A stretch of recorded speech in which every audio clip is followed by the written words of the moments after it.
나누도록 하겠습니다. 제가 지난주에 어떤 교회에 들려서 은퇴하신 목사님과 대화를 나눈 적이 있었는데요. 그 목사님께서 은퇴한 후에 사모님과 함께 그 미주를 저녁을 방문하면서 그 자연과 함께 시간을 보낸다고 그렇게 하세요. 한 2달 정도를 보내신대요. 그러면서 하시는 말씀이 자연에 들어가면 하나님과 더 가까워진다는 걸 느끼신다고 그렇게 고백을 하셨습니다. 새로운 전혀 놀라운 게 아니죠. 여러분들 그런 경험 해보신 적 있으세요? 정말 이렇게 캠핑이나 어떤 그 관광이나 아니면 가족끼리 어떤 여행을 했을 때 자연을 바라보면서 하나님과 가까워지는, 하나님의 숨결을 느끼는 그런 거 경험해 보신 적 있으시죠? 네. 너무 당연한 거예요. 그런데 오늘 시편 19편에 하나님의 자연에 대해서 간단하게 그렇게 설명을 합니다. 시편 19편 1절 2절에 하늘이 하나님의 영광을 선포하고 궁창이 그의 손으로 하신 일을 나타내는도다. 날은 날에게 말하고 밤은 밤에게 지식을 전하니. 좀 복잡한 것 같지만 이게 뭐냐면 간단하게 하나님의 창조물, 자연을 바라볼 때 하나님의 영광을 찬송한다는 거예요. 여러분, 제 아내가 지난 가을에 캐나다에 있는 그 단풍을 이렇게 돌아보면서 사진 찍은 걸 올렸어요. 여기도 단풍 아름답잖아요. 네, 캐나다도 참 아름다워요. 여기건 캐나다건 상관없이 그걸 바라볼 때 여러분과 저는 하나님을 알기 때문에, 무슨 말이냐면 그것이 그 아름다움의 주인이 누군지를 알기 때문에 하나님을 찬양하게 되는 거예요. 그렇죠? 그 아름다움 가운데에서, 그 아름다움에 너무 반해서 거기에 빠져 들어가지만 그 이후에 그것을 만드신 분을 찬양한다는 거죠. 날은 날에게 이러한 하나님의 영광, 하나님의 아름다움, 하나님의 위대하심이 하나님의 창조물에서 드러나는데 이것이 계속해서 이어진다는 거예요. 날은 날에게, 밤은 밤에게. 한번 하고 끝나는 게 아니에요. 한번 전시되고 끝나는 게 아니라 계속해서 영원히 날은 날에게, 밤은 밤에게 지식을 전하니, 그 창조주를 아는 지식. 그런데 여러분, 문제가 있어요. 뭐냐고요? 여러분과 저는 하나님을 알잖아요. 다시 말하면 창조주를 알잖아요. 근데 세상에 많은 사람들이 창조라는 개념이 없고요. 창조는 누가 해야 창조잖아요. 그렇죠? 창조한 분. 여러분과 저에게는 그분이 하나님이세요. 유일한 삼위일체 하나님. 그런데 많은 세상 사람들이 자연, 창조물을 대할 때 그 아름다움에 너무너무 빠져서 그 자연물, 창조물을 섬기는 그런 일들이 많이 나타나고 있습니다. 왜? 사실 이상한 건 아니에요. 왜냐하면 하나님의 창조가 너무너무 위대하고 아름답기 때문이에요. 그래서 우리가 소위 말해서 하나님의 위대하심, 하나님의 영광, 하나님의 아름다움이 하나님의 창조물에서 나타났지만 그 자연 계시, 창조물에서만 하나님의 위대함이 나타났다면 여러분과 저희들도 아마 그 아름다움에 빠져서 그냥 창조주는 외면하고 그 창조물을 섬기는 그런 죄에 빠져들기 쉬울 것입니다.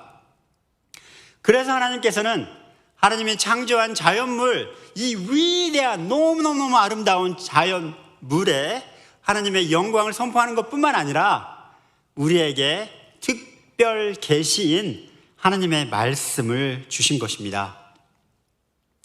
저는 어린 시절부터 사실 모태신앙으로 자라났습니다. 제가 교회를 안 다닌 적은 한국에서 데모를 열심히 할 때 빼놓고요, 거의 제 평생 교회를 다녔습니다. 그때 잠깐 빼놓고 어린 시절에 하나님의 말씀에 대한 사랑이 있었습니다.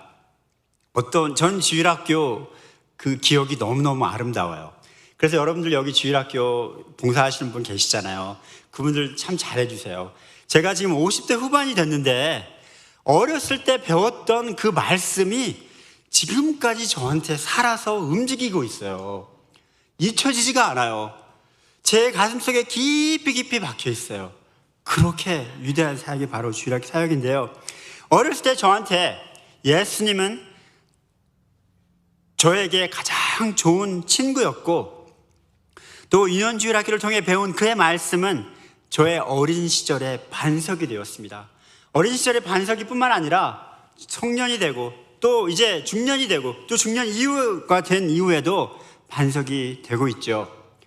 성경 암송 대회를 통해 예수님의 산상수훈을 전부 외운 적도 있었던 것 같습니다.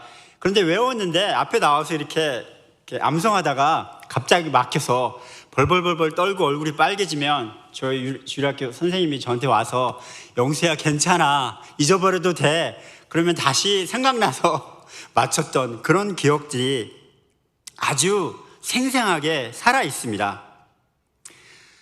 하나님의 말씀은 심지어 그렇게 어린아이에게도 위안을 주었고 소망을 주었던 것입니다.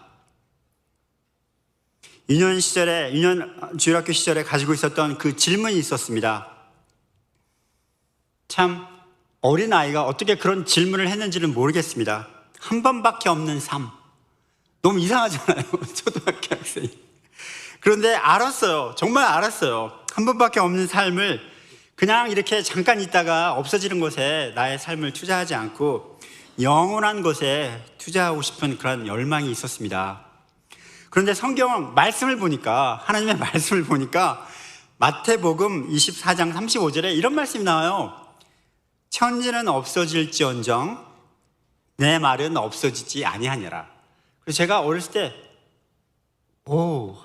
하나님의 말씀은 없어지지 아니하는구나, 이런 하나님의 말씀에 관련된 그게 뭔지 모르지만 그런 일을 하면은 너무너무 신나겠다, 그렇게 하고 잊어버렸어요. 예수님 만나러 가기 전 영원한 하나님의 말씀을 전해줄 수 있다면 잠시 있다 없어지는 것에 인생을 투자하지 않고 영원한 것에 투자할 수 있겠구나, 그런 삶은 정말 가치 있는 삶이 될 수 있겠구나, 그런 생각을 했었습니다. 그래서 그 어렸을 때 그 막연한 그 바람, 꿈, 막연한 생각이 정말로 현실화되어서 제 아내와 저는 성경 번역 선교사가 되었습니다. 2023년 작년 통계예요. 작년 통계에 의하면 지구상에 존재하는 언어가 7,394개라고 합니다. 놀라셨죠? 제가 이런 질문을 하면 잘 모르세요. 지금 현재 우리가 지구상에 존재하는 언어가 7,394, 그 언어 중에 1,268개의 언어를 사용하는 약 9,980만 명의 인구가 아직도 성경을 필요로 하고 있다는 통계가 있습니다. 여러분과 저는 물론 이 통계 속에 여기 안 들어가요. 왜냐하면 성경이 있으니까. 중앙아시아에서 살면서 그 나라 공용어로 구약 성경을 돕고 있을 때의 일이었습니다. 슬라이드 다음 분 보여주셔도 돼요. 제가 거기 중앙아시아의 한 나라에서 성경 번역 사역을 도와주면서 또 하면서 그런 일을 하고 있었는데요. 지하철에, 거기 도시의 지하철에서 현지인 번역자 한 사람이 잠언서가 아직 완전히 프린트가 안 됐어요. 하지만 이러한 매뉴스크립트에 프린트해가지고 그 잠언서를 지하철에서 읽고 있었습니다. 그런데 어깨 너머로 그 성경 번역한 현지인 그 사역자가 잠언서로 프린트된 걸 읽고 있는 것을 어깨 너머로 어떤 사람이 보고 읽다가 어깨를 두드리면서 당신이 지금 읽고 있는 그것을 제가 어디서 구할 수 있을까요? 라고 질문을 했습니다.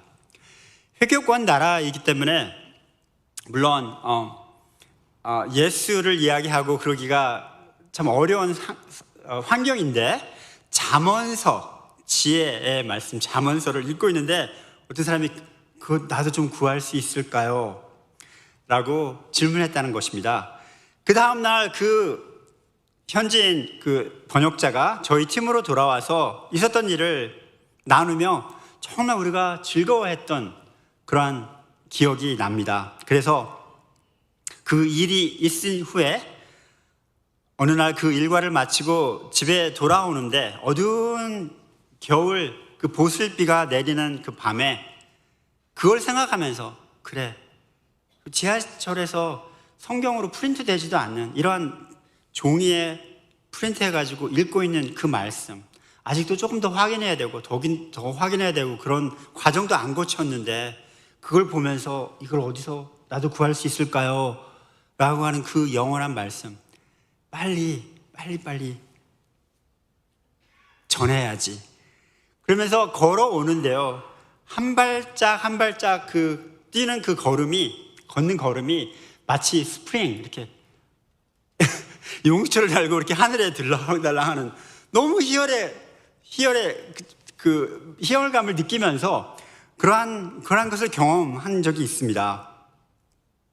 여러분들은 어떠세요? 여러분, 하나님의 말씀을 접할 수 있다는 것, 그것은 당연한 것이 아니라 축복이고 특권입니다. 여러분들의 하나님의 말씀은 어디에 있나요? 물론 많은 하나님의 말씀이 핸드폰에 많이 저장되어 있죠. 그것도 괜찮습니다. 손에 가까운 데 있으면 되니까. 여러분들의 하나님의 말씀은 책꽂이에 꼽아놓는 장식품인가요? 아니면 여러분들의 가슴판에 새겨서 살아서 움직이는 말씀인가요? 여러분들의 집에는 성경책이 몇 권이나 있나요? 대답 안 하셔도 돼요. 많이 있을 거예요. 저도 굉장히 많이 있어요.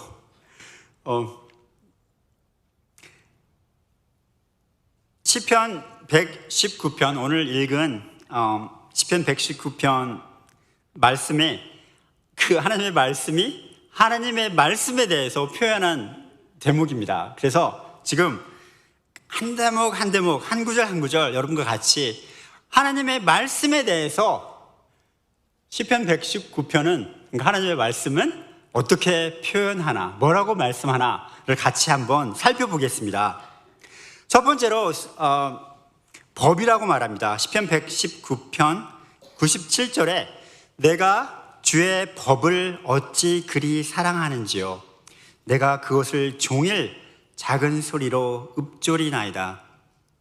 여기서 하나님의 말씀을 법이라고 말했습니다. 영어로는 law라고 그러죠. 영어 성경에는 법. 이 법이 여기 시편 119편에서 나오는 6가지의 하나님의 말씀을 제가 하겠는데요. 첫 번째 법이라고 나오는데요.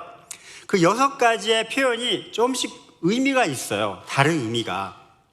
첫 번째 법이라는 것은 하나님의 계시는 단순히 지적인 호기심을 만족시키는 것이 아니라 순종을 요구한다는 거예요. 여러분, 그냥 법이라는 게 오늘 여러분 같이 읽었어요. 같이 우리가 같이 리사이트 했는데 뭘 했냐면 가장 큰 계명, 그렇죠? 마음과 뜻과 목숨을 다하여 내 여호와 하나님을 사랑하고 이것이 첫째 계명이니 내 이웃을 내 몸과 같이 사랑하라. 그 계명, 그게 법이에요. 법이라는 것은 그냥 이렇게 떨어지는 게 아니라 법은 순종을 해야 되는, 그 지켜야 되는, 그리고 지키지 않았을 때 그 결과가 따르는 것이 법입니다. 다시 말씀드리면 하나님의 말씀은 법인데요, 하나님의 말씀은 지킴을, 그 말씀을 지키는 것을 요구한다는 거예요. 그냥 말씀이 아니라 법이 있는 목적은 그것을 지키는 것이고, 그렇지 않을 때는 그렇지 않은 결과가 따라지는 거예요. 그래서 예수님께서 법을 완성하러 오셨다고 그랬지 폐하러 오셨다고 하지 않으셨어요. 예수님은 율법을 완성하러 오셨다고 그랬어요. 첫째, 법은 단순히 지적인 호기심이 아니라 순종을 요구하는 것, 하나님의 말씀. 두 번째, 198절에 이런 표현이 있어요. 계명. 주의 계명들이 항상 나와 함께 함으로 그것들이 나를 원수보다 지혜롭게 하나이다. 여기는 계명이라고 나왔어요. 계명은 영어로 commandments 아니면 decree라는 표현을 써요. commandments, decree. 두 번째로 계명, 명령을 내리시는, 그 계명의 의미가 명령, 이 계명을 내리시는 자의 권위와 그렇게 명령을 내릴 수 있는 자격을 나타내는 것입니다. 다시 말씀드리면, 예를 들어서요, 핵폭탄을 가지고 있는 나라가, 미국의 핵폭탄을 가지고 있는, 핵폭탄을 사용할 수 있는 권위와 명령은 오직 단 한 사람, 최고 사령관만이 할 수가 있는 거죠. SEAL팀, 마린, 특공대에게 명령을 내려 작전을 지시하고 시도하는 그 명령, 그 계명, commandments가 그것도 오직 명령을 내리는 자의 권위와 자격이 있어야 가능한 것입니다. 그렇죠.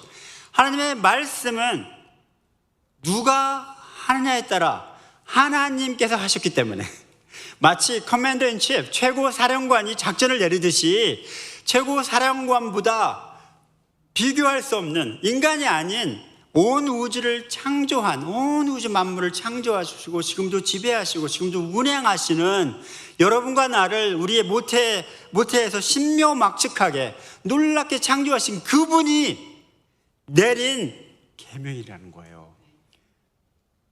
여러분과 저는 그것을 깨달아야 돼요. 그럴 수 있는, 그럴 능력이 있는, 그럴 자격이 있는, 그런 권위가 있는 분의 말씀이라는 것입니다. 세 번째로요, 99절에 이런 표현이 나오죠. 증거. 내가 주의 증거들을 늘 읊조림으로 나의 명철함이 나의 모든 스승보다 나으며.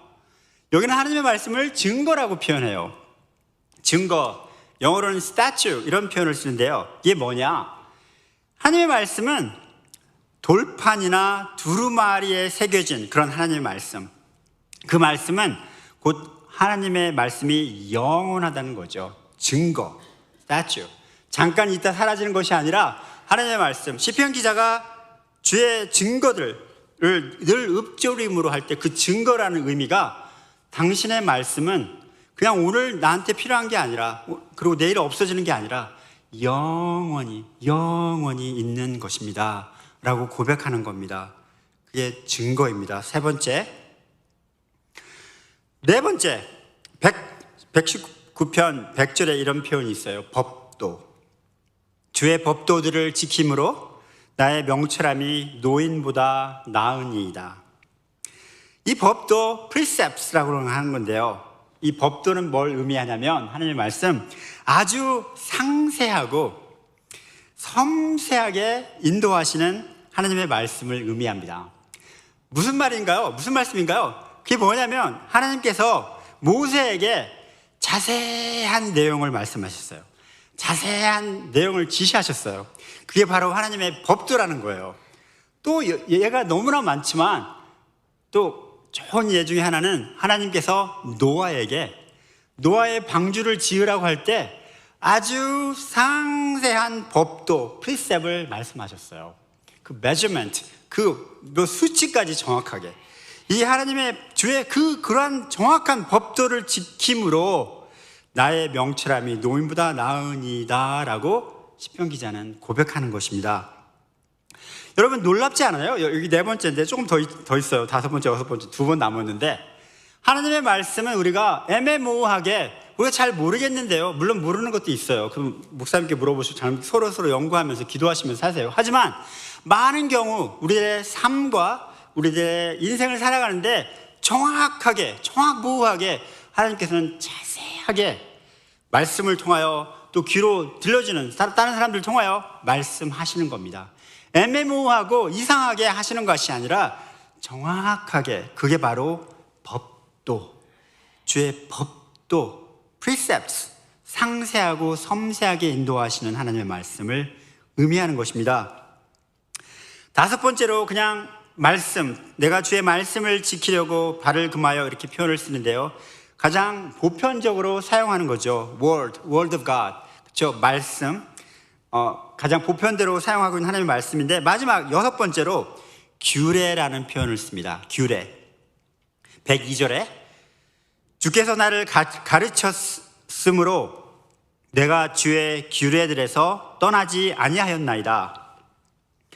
이런 표현을 쓰죠. 그래서 이 규례, ordinances and judgment, 이게 뭘 의미하냐? 이 규례가 ordinance and judgment인데요. 이거는 인간 만사에 대한 지혜로운 판단자의 결정, 인간의 모든 만사에 대한 오직 단 하나의 지혜로운 자, 오직 유일한 한 분의 지혜로운 자의 판단, 그 판단자의 결정, 그걸 나타나는 거예요. 너무 놀랍지 않으세요? 여러분, 너무 축복이지 않으세요? 그런 하나님의 말씀은 그냥 이상한 말씀이 아니라, 내가 이해하지 못하고 그런 게 아니라, 우리의 인간 만사에 필요한 모든 그러한 지혜로운 판단자의 결정을 나타나는 것이라는 거죠. 규례가 바로 그런 의미입니다. 성경이 인간사의 문제를 공평하게 다룰 수 있는 척도라는 것입니다. 이렇게 6가지 단어를 통하여서 119편은 하나님의 말씀에 대해서 말하고 있습니다. 여러분, 세상은 정말 빨리 변합니다. 정말 세상은 빨리 변한데 더 빨리 변하는 것 같아요. 10년 전에도 사람들은 똑같이 말했어요. 20년 전에도 말했어요. 빠른 세상. 근데 지금은요, 그게 가속도가 붙여가지고 더 빨리 변하는 것 같아요. 왜냐하면 과학이 더 발달하니까요. 인공지능도 발달하잖아요. 하지만 인공지능이 어디까지 가는지는 모르겠어요. 학교에서, 여러분들 혹시 학교에서 근무하시는 분 있을지 모르는데, 뭐라고 말하냐면 인공지능이 모든 교수들을 다 레이오프하게, 해고당하게 만드는 건가? 뭐 이런 질문을 진짜 하고 있어요. 여러분들 지금 아시는 분은 아시겠지만, 여러분들의 핸드폰으로 한국말로 제가 해봤어요. 우리 챗 GPT를 한국말로 이렇게 물어보면 대답을 해줘요. 아직 좀 어색해요. 한국말 하다가 일본말 하다가, 저 러시아말 하면 러시아말 하다가 막 이상하게 혼동되는 것도 있지만, 인공지능이 급속도로 발달하고 있습니다. 그럼에도 불구하고 여러분, 거기에서도 우리가 흔들리지 않는 유일한 하나님의 말씀, 세상이 어떻게 아무리 인공지능이 발달하고 아무리 우리가 상상도 못하는 일이 벌어질지라도 하나님의 말씀은 영원히 서고 영원히 진리의 말씀인 것입니다. 여러분, 제가 공부를 해도요, 10년 전에 한 이론이 있는데요, 한 1, 2년 후에, 10년 후에는 그 이론이 다시 다른 이론이 생겨가지고 그것이 없어져요. 낙후가 돼요. 그게 뭘 의미할까요? 아무리 많이 공부하고 아무리 해도 새로운 이론이 항상 연구한 것에 움직이고 다 새로운 것들이 나타나요. 그렇죠? 학문의 세계도 그렇습니다. 학문의 이론도 새로운 이론이 나오면 낙후가 되고 대체돼요. 하지만 하나님의 말씀은 영영이 서리라. 불변하지 않는 하나님의 말씀이지만 빠른 속도로 변화하는 이 세상에서 여전히 진리의 말씀인 그 놀라운 하나님의 말씀이 있다는 것, 그 말씀이 바로 여러분들의 손에서, 여러분들의 가슴속에서 살아 움직인다는 것, 그것을 당연시 여기지 마십시오. 그것은 축복이고 특권입니다. 여러분, 시편 기자가 하나님의 말씀을 가지고 무엇을 했나요? 97절에 이렇게 나오죠. 내가 주의 법을 어찌 그리 사랑하는지요. 99절, 종일 작은 소리로 읊조리나이다. 그게 뭘 의미할까요? 제가 나중에 보여드리겠지만, 지금 말고 슬라이드로, 저희들은 이렇게 성경 구절을 외우려고 굉장히 많이 노력을 합니다. 물론 오래전부터 해왔지만. 근데 어떤 대목은요, 정말 이렇게 입에서 중얼거려져요. 왜? 말씀이 그냥 이렇게 페이퍼 프린트가 아니라 여러분들의 가슴 속에 새겨져 있다면 어떠한 삶의 어떤 도전과 엄청난 아픔과 그런 게 왔을 때 입에서 이렇게 나오는 종일 중얼거린다. 시편 기자의 마음을 정말 조금은 이해할 수 있을 것 같아요. 100절 101절에 이런 말 나오죠. 주의 법도 주의 말씀을 지킴으로 주의 2절에 주의 규례들에서 떠나지 아니하였나이다. 여러분, 하나님의 말씀에서 떠나지 않고 온종일 읊조리며 지키고 묵상하는 결과는 무엇일까요? 그 결과가 무엇일까요? 우리가 다 읽었습니다. 98절에 나를 원수보다 지혜롭게 하신다고 말씀하십니다. 원수가 어떤 원수인지 정확하게 어느 정도를 말하지만 모르지만 우리가 살다 보면 정말 우리에게 닥쳐오는 여러 가지 도전이 있잖아요. 그들보다 우리를 대적하는 그들보다 원수보다 지혜롭게 하신다.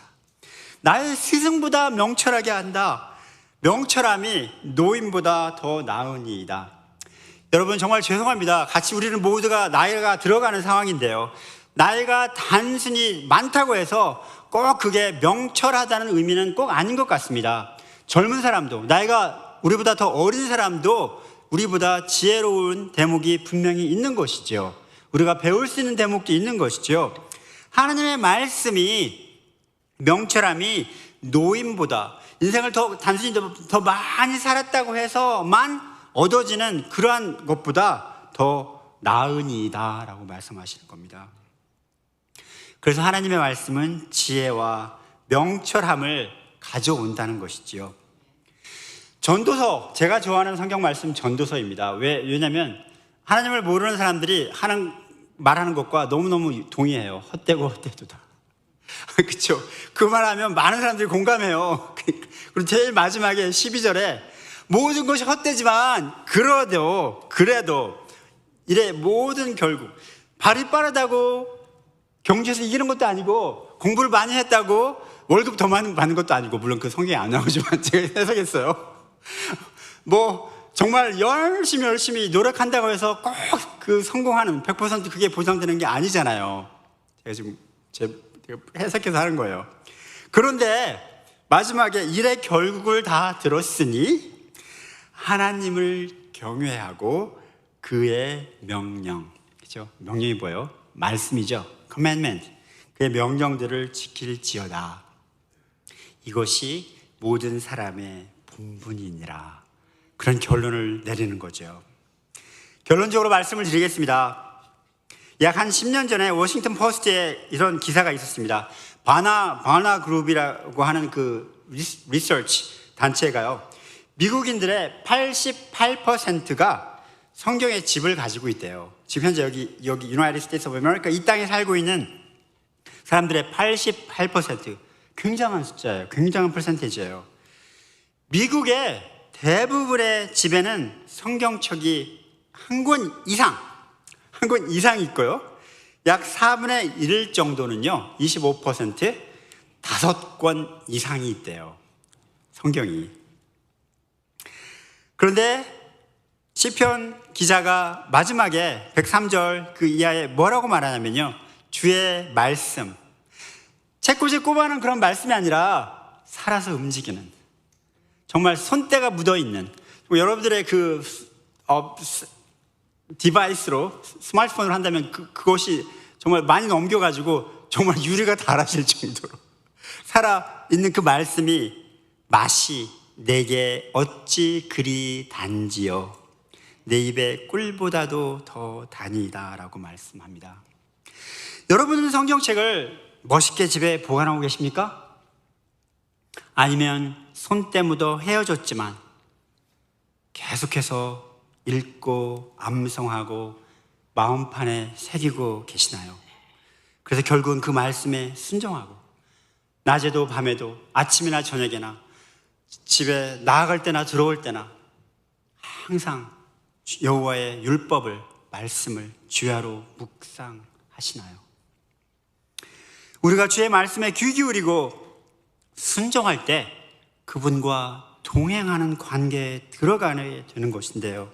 그 맛이 바로 시편 기자는 꿀보다도 더 달다고 한 것입니다. 하나님의 말씀을 읽으실 때 맛을 보시고 씹으시고 묵상하시고 말씀과 함께 잠을 잡으십시오. 커피숍에서나 집에서나 좋아하는 차나 커피를 마실 때 하나님의 말씀을 묵상해 보십시오. 맛있는 음식, 저희는 정말 저희 가족이요 맛있는 음식을 먹는 걸 너무 좋아해요. 그래서 그 음식 가족들이 모이면 주로 먹자판이 많이 벌어져요. 그런데요, 먹는 것만 너무 챙기면 좀 그럴 것 같아서, 그래도 목사고 교수인데 하나님 말씀 먹는 것만 좋아하면 안 되잖아요. 그 먹을 때 제 옆에 사진 좀 보여주실래요? 그 슈박스 같이 저렇게 두 개, 하나는 제 안에, 하나는 제 거예요. 그 안에 3인치 하고 4인치로 된 그 카드를 놓고요, 제가 중요하다고 생각하는 외우려고 하는 말씀을 거기에 적어서 계속해서 읽고 있습니다. 저걸 안 보면 잊어버리니까 먹는데, 음식 먹는 식탁 옆에 놔요. 그래서 먹을 때마다 사람은 떡으로만 살 것이 아니요 하나님의 말씀으로 산다. 만약에 하나님의 말씀을 살 수 없다면 난 떡을 안 먹겠다. 진짜로요. 물론 율법적인 건 아니에요. 그러지 마시고. 그래서 제가 이건 아니야, 너무 먹는 것만 즐기는 것 같아, 그러면 저는 금식을 해요. 왜? 나는 나의 육신의 음식, 맛있는 음식을 가지고 나의 영혼을 죽이고 살리는 하나님의 말씀을 소외하는, 경외하는, 아니 도외시하는 그러한 일을 저지르지 않기 위해서요. 저 박스를요, 제가 눈에 보이는, 항상 보여요. 잊어버릴 수가 없어요. 그것만 보면 이거 돌려야겠구나. 그 돌리면요 너무 달아요. 너무 맛있어요.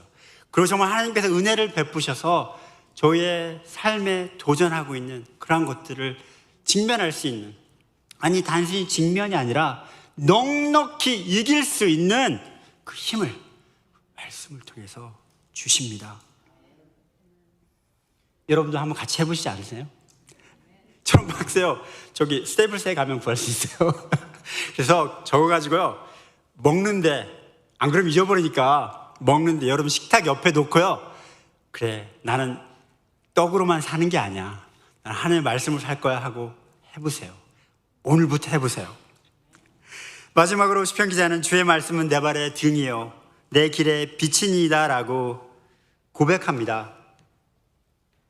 저는 오랫동안 앞이 안 보이고 답답하고 캄캄할 때 하나님께 기도드릴 때, 하나님 너무 답답하고 깜깜합니다, 잘 앞이 안 보여요, 저에게 빛을 보여주세요 라고 기도해 왔었습니다. 그런 적이 있었습니다. 마치 내 손에 들려진 이 손전등, 플래시라이트이 칠흑 같은 어두움을 몰아내듯이 내 손에 전등을 주세요. 그러면 내가 내 길을 밝혀서 나아갈 수 있겠습니다 라고 하나님께 고백하고 기도한 적이 있습니다. 분명히 하나님의 말씀은 내 발의 등이요 내 길의 빛입니다. 하지만 여러분, 그게 어떤 걸 의미할까요? 1940년 킹 조지, 여섯 번째 킹 조지, 거기에 크리스마스 라디오 메시지 중에 민이라고 하는, 여러분들 이 이름은 기억하지 않으셔도 돼요. 그냥 이 내용만 기억하시면 돼요. 근데 1940년에 영국에 있는 그 라디오 방송국에서 킹 조지를 기념하면서 이런 말이 나왔습니다.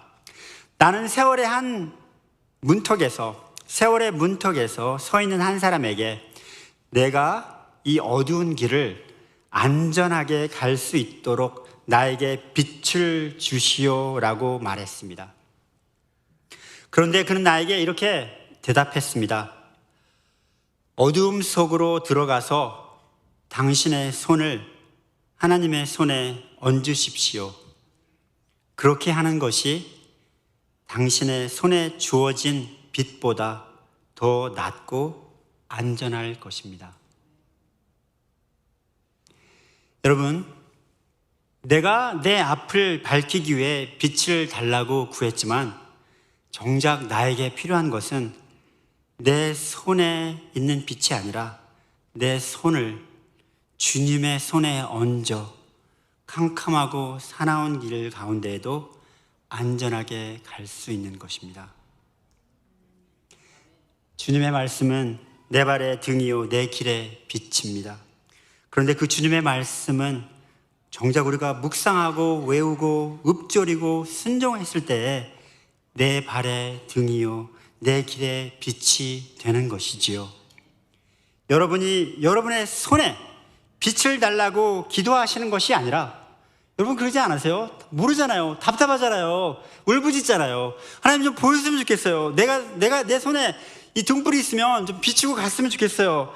하지만 그렇게 기도하는 것이 아니라 여러분들의 손을 하나님의 손에 얹어 어두운 세상을 뚫고 나갈 때 비록 여전히 세상이 어둡게 보일지라도 여러분들은 빛 가운데로 행하시게 되시는 것입니다. 삶의 어려운 과정을 통과하고 계시나요? 어떠한 풍파가 오더라도, 어떠한 어두움이 여러분을 사로잡더라도 절대 여러분의 손을 주님의 손에서 떼지 마십시오. 주님의 말씀을 묵상하고 되씹고 외우고 맛보고 순종할 때 결국은 빛으로 다가오시는 하나님과 함께 승리하실 것입니다.